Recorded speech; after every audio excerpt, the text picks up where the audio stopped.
sommes en 2080. Je viens d'avoir 50 ans, mais mon apparence est celle d'un homme de 85 ans. Aujourd'hui, je suis une des personnes les plus vieilles de cette société. J'ai de gros problèmes aux reins parce que je bois très peu. Je crois bien qu'il me reste plus beaucoup de temps. Je me souviens quand je n'avais que 5 ans. Tout était différent. Il y avait beaucoup d'arbres dans les parcs, de l'herbe dans les prairies. Les maisons avaient de jolis jardins, et je pouvais profiter d'un bain, ou rester 1 heure sous la douche. Maintenant, nous utilisons des serviettes humidifiées avec de l'huile minérale, pour nettoyer la peau. Avant, toutes les femmes montraient leurs beaux cheveux. Maintenant, nous devons nous raser la tête pour la maintenir propre, sans utiliser d'eau. Avant, mon père lavait la voiture avec de l'eau, qui sortait d'un tuyau d'arrosage. Aujourd'hui, les enfants ne croient pas que l'eau s'utilisait de cette manière. Je me rappelle qu'il y avait beaucoup de messages qui disaient « Faites attention à l'eau, l'eau est précieuse, ne la gâchez pas ».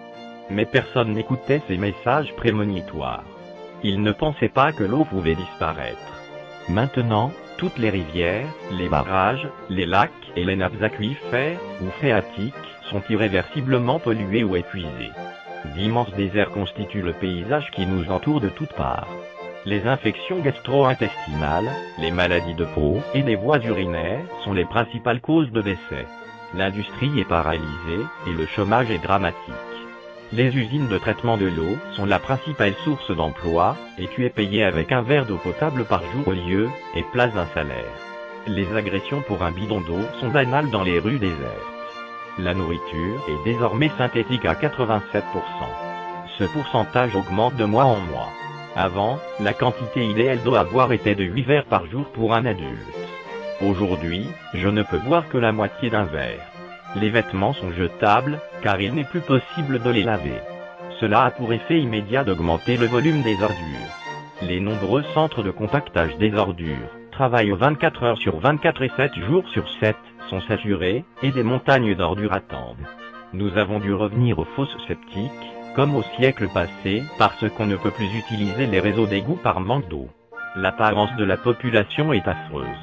Nos corps sont affaiblis, ridés par la déshydratation, notre peau est couverte de plaies dues à l'exposition permanente aux rayons ultraviolets. Nous n'avons plus aucune protection pour les filtrer dans l'atmosphère. Une exposition supérieure à 20 minutes est réputée mortelle.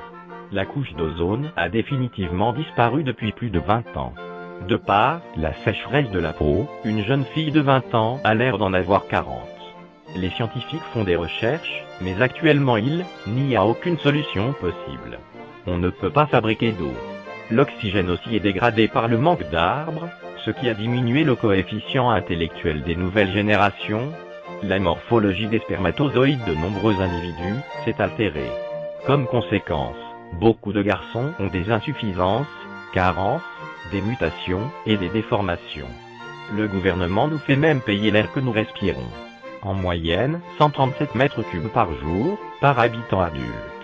Les gens qui ne peuvent pas s'acquitter de la taxe sont retirés des zones ventilées, qui sont dotées de gigantesques poumons mécaniques fonctionnant à l'énergie solaire. L'air n'est pas de très bonne qualité, mais on peut respirer. Les peines sont de plus en plus insoutenables. L'âge moyen vient d'être récemment ramené de 38 ans à 35 ans. Il est resté dans quelques pays un peu de végétation rachitique. Les fleuves qui continuent à couler font l'objet de soins particuliers, et sont surveillés par l'armée qui a construit une triple protection, barbelée et électrifiée, sur chaque berge. L'eau est devenue un trésor très convoité, plus que l'or ou le diamant. Elle fait l'objet de nombreux trafics. Ici, en revanche, il n'y a plus d'arbres parce qu'il ne pleut presque plus jamais. Et quand on arrive à enregistrer une précipitation, il s'agit d'une pluie acide. Les saisons de l'année ont été sévèrement transformées par les essais atomiques et les industries polluantes du XXe siècle.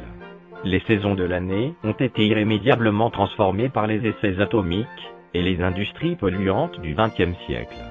On nous avait averti qu'il fallait protéger l'environnement, mais personne n'y a fait attention. Quand ma fille me demande de lui parler de l'époque où j'étais jeune, je lui décris la beauté des forêts, je lui parle de la pluie, des fleurs, du bonheur de prendre un bain, et de pouvoir pêcher dans les rivières et les barrages, de boire toute l'eau que je voulais, et combien les gens étaient longtemps en bonne santé.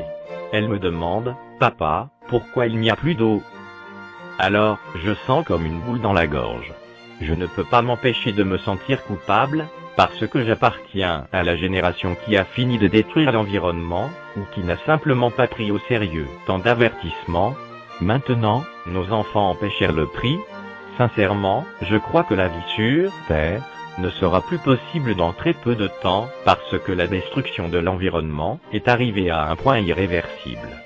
Comme j'aimerais pouvoir revenir en arrière, et faire en sorte que toute l'humanité comprenne cela, quand nous pouvions encore faire quelque chose pour sauver notre planète Terre. Aujourd'hui, le 25 février 2013, nous avons encore de l'eau. Mais pour combien de temps?